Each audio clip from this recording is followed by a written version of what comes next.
Saya sangat sakit hati Bapak Ibu sekalian kalau ada yang mengorek-ngorek zuriatnya Rasulullah Sallallahu Alaihi Wasallam. Kita sama-sama sakit hati. Kita sakit hati ketika kesucian nasab Rasulullah itu dikotori oleh sekelompok orang yang sebenarnya bukan keturunan Nabi, tapi ngaku-ngaku sebagai keturunan Nabi. Saya yakin itu beliau belum mendapatkan informasi secara lengkap. Jadi ya validnya bagaimana itu kan, jadi beliau keceplosan ngomong seperti itu ya saya sangat sayangkan. TV Al-Waha Hot Inspiration. Assalamualaikum warahmatullahi wabarakatuh. Sedulur TV Al-Waha dimanapun Anda berada, dari kawasan sejuk Beniwah Kerajaan Kecamatan Bojong Kabupaten Tegal Jawa Tengah, inilah channel TV Al-Waha Hot Inspiration. Kembali bersama saya Bahril Ulum dalam segmen acara Sorotan Bahril, menyorot dengan hati, membahas dengan teliti.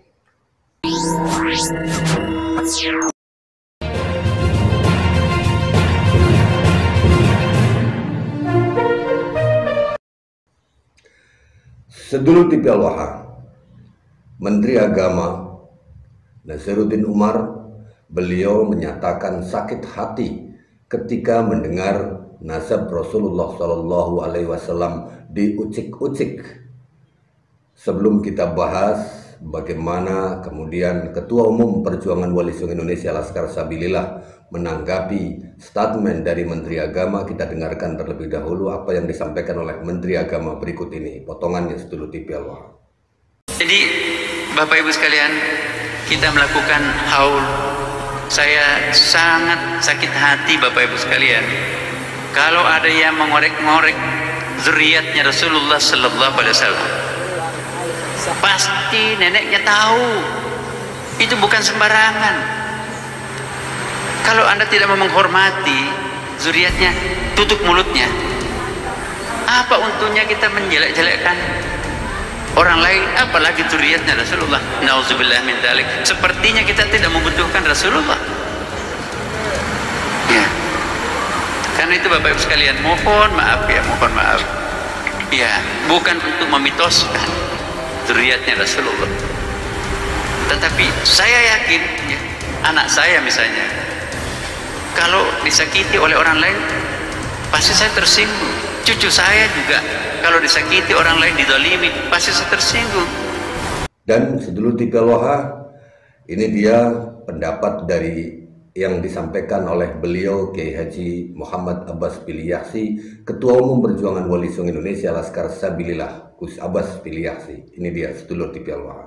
Itu ya, saya yakin Pak Menteri Agama itu masih belum mendengar dari kita kasus masalah polemik nasab ini, belum mendengarkan keterangan klarifikasi dari kita atau dari Ki Iman. Jadi kita maklumi saja kalau supaya beliau punya pendapat semacam itu. Walaupun saya sendiri ya pendapat itu terlalu terburu-buru dan sangat disayangkan. Ya. Jadi masalah yang berkaitan dengan polemik nasab Ba'alwi ini harus disikapi secara bijak, secara komprehensif, dan secara real data, dan secara jujur terbuka, dan secara ilmiah, supaya semuanya clear bahwasannya di sini tidak ada dasar kebencian atau apa. Ya, ketika seumpama narasinya Pak Menteri Agama seperti itu, berarti ada masukan-masukan yang tidak benar. Bahwasanya PWI Laskar Sabilillah dan para ulama-ulama muda, khususnya dari kalangan Nahdlatul Ulama Kultural ini mengadakan kajian nasab itu bukan karena kebencian kepada Ba'alwi, bukan, tapi itu adalah bicara real data, sesuatu yang harus ditangani dan sangat berbahaya bagi bangsa Indonesia dan umat Islam khususnya, karena kita sendiri sudah mempelajari ya beberapa kitab-kitabnya mereka ya, dan ajaran-ajaran mereka dibandingkan dengan kitab-kitab Ahlus Sunnah wal Jamaah itu sangat jauh sekali.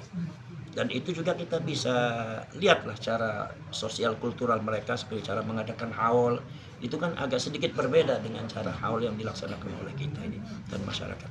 Ini sebetulnya dari Pak Menteri Agama harus mendapatkan perhatian khusus.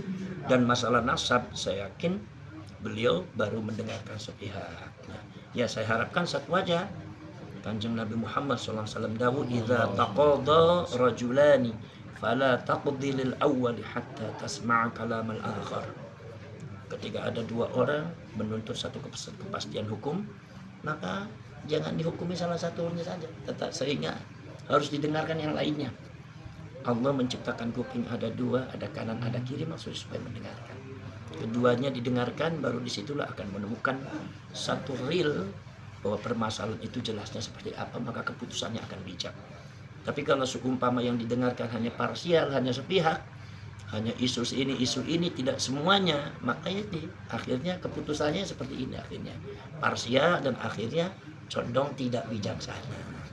Sebetulnya masalah yang berkaitan dengan bahaya daripada doktrinasi Ba'al yang ada di dalam kitab-kitabnya, dan ini sudah mulai ditanamkan juga di kalangan masyarakat, itu bukan fitnah, bukan hoax. Kita bisa lihat sendiri di ceramah-ceramahnya itu kan, semua orang sudah tahu. Jadi kalau Pak Menteri belum tahu, ya itu ya hal yang absurd ya menurut saya. Itu mesti sudah tahu lah, tinggal dilihat aja. Apalagi kitab-kitabnya itu harus dipelajari. Itu sebetulnya adalah bagian daripada program yang harus dicanangkan oleh Menteri Kementerian Agama, harus menyelamatkan umat ini dari ajaran-ajaran yang tidak benar, ajaran-ajaran yang berkaitan dengan Ahlus Sunnah wal Jamaah yang sekarang sudah mulai ditimbun oleh beberapa khurafat dan kebatilan-kebatilan daripada klan Ba'al. Ini harus betul-betul mendapatkan perhatian khusus dari MUI, dari Nahdlatul Ulama, kemudian dari Kementerian Agama dan Menteri Agama itu sendiri. Tapi ketika terjadi seumpama statement seperti itu, saya yakin itu beliau belum mendapatkan informasi secara lengkap. Jadi ya validnya bagaimana itu kan, jadi beliau keceplosan ngomong seperti itu, ya saya sangat sayangkan. Pak Panjenengan sebagai Menteri Agama tapi kok punya statement semacam itu.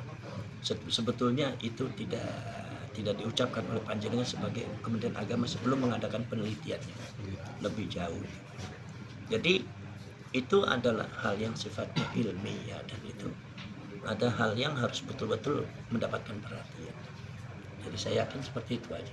Ya mudah-mudahan ya Pak Menteri Agama ini mudah-mudahan ke depannya nanti bisalah mendengarkan bagaimana dari kita. Kita kok siap juga, kita kalau diminta keterangan kok siap, karena ini bukan fitnah, ini data-datanya ada semua, dan ini harus mendapatkan perhatian karena ini masalah umat dan juga masalah bangsa. Bahwa pembelokan sejarah itu bukan hoax, bahwasannya pemalsuan makam itu ada, kemudian juga pembelokan sejarah NU ada, kemudian juga glorifikasi terhadap klan dan menjatuhkan harga diri daripada kiai-kiai pribumi juga ada. Jadi semuanya ada, semua data-datanya sudah lengkap. Sebetulnya simpel aja kalau Pak Menteri Agama itu bisa melihat, dikaji tayangan yang ada di berita-berita di media sosial itu juga banyak sekali. Istilahnya kalau seumpama orang awam saja, masyarakat awam sudah banyak yang tahu dan banyak tersadarkan, apalagi setingkat Menteri Agama itu seharusnya harus lebih tahu daripada masyarakat.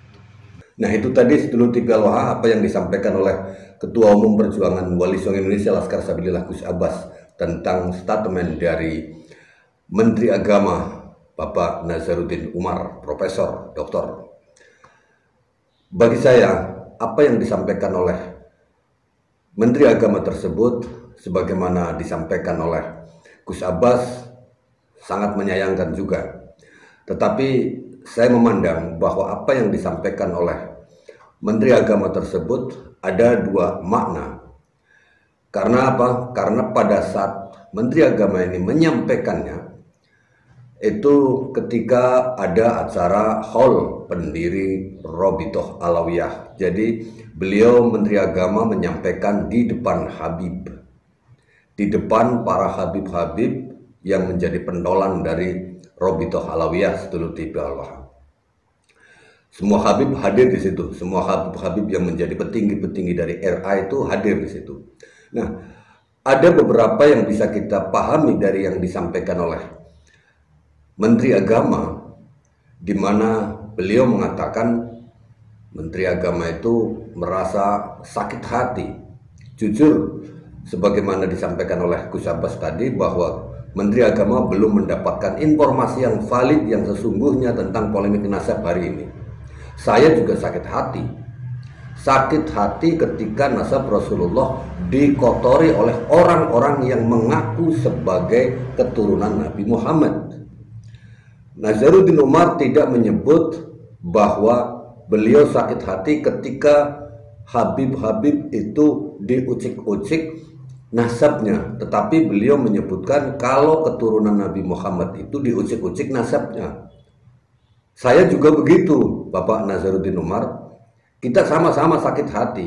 Kita sakit hati ketika kesucian nasab Rasulullah itu dikotori oleh sekelompok orang yang sebenarnya bukan keturunan Nabi, tapi ngaku-ngaku sebagai keturunan Nabi. Ini kan mengotori nasab Rasulullah.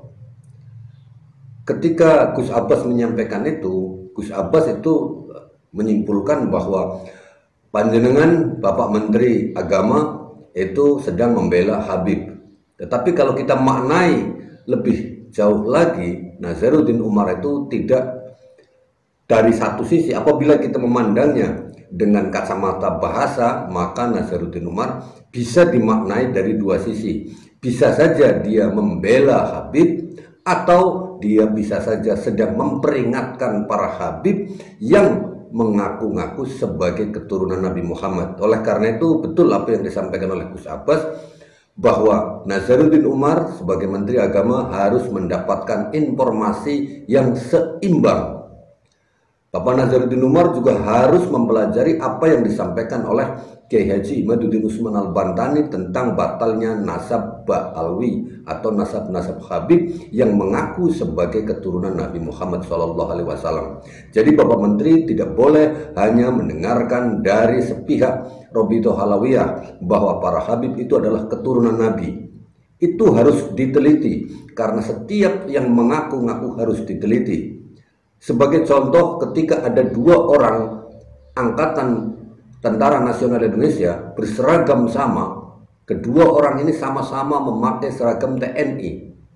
Ternyata ketika yang satu diminta untuk menunjukkan kartu identitasnya sebagai anggota TNI, yang satu mampu bisa memberikan semua identitasnya sebagai Tentara Nasional Indonesia yang asli, sementara yang satunya tidak bisa menunjukkan identitasnya sebagai anggota TNI meskipun dia seragamnya lengkap semuanya, maka kita bisa menyimpulkan bahwa yang satu adalah TNI asli, yang satu adalah TNI gadungan. Begitu pula tentang masalah ini, Bapak Menteri Agama, Bapak Nazaruddin Umar, ketika ada dua orang sama-sama menggunakan baju gamis, baju jubah, menggunakan imamah, sama-sama mengaku sebagai keturunan Nabi, maka keduanya itu harus diperiksa. Apakah benar dia sebagai keturunan Nabi atau hanya mengaku-ngaku saja, atau sebagai keturunan Nabi gadungan. Kan begitu. Nah, Bapak Nazaruddin Umar, saya tidak sedang menuduh panjenengan sedang membela Habib, karena bahasa Anda tidak menyebutkan sakit hati ketika ada Habib-Habib dicekoki atau direcoki atau diucik-ucik nasabnya. Tetapi panjenengan hanya mengatakan bahwa sakit hati ketika nasab Rasulullah itu diucik-ucik. Sama saya juga, Gus Abbas juga, kita yang ada di perjuangan Wali Songo Indonesia Laskar Sabilillah sakit hati ketika nasab Rasulullah SAW yang suci itu diucik-ucik dengan cara mengaku-ngaku sebagai keturunan Nabi Muhammad, padahal bukan begitu. Nah, segeluti Allah, apa yang disampaikan Gus Abbas itu memang kita sama-sama setuju bahwa Bapak Menteri harus mendengarkan dari dua sisi, baik sisi Robito Halawiyah yang mengaku sebagai keturunan Nabi Muhammad, maupun dari pihak-pihak Gus Abbas, pihak-pihak Kiai Imaduddin Usman Al-Bantani yang mengatakan dan telah melakukan penelitian bahwa mereka para Habib itu bukan keturunan Nabi Muhammad, sehingga statement dari Menteri Agama itu sangat jelas kemana arahnya, membela Habib atau justru sedang memperingatkan Habib agar tidak lagi mengaku sebagai keturunan Nabi Muhammad, karena hal itu akan menyakiti Rasulullah SAW sendiri. Begitu apa yang disampaikan oleh Gus Abbas dan saya Bahril Ulum. Assalamualaikum warahmatullahi wabarakatuh.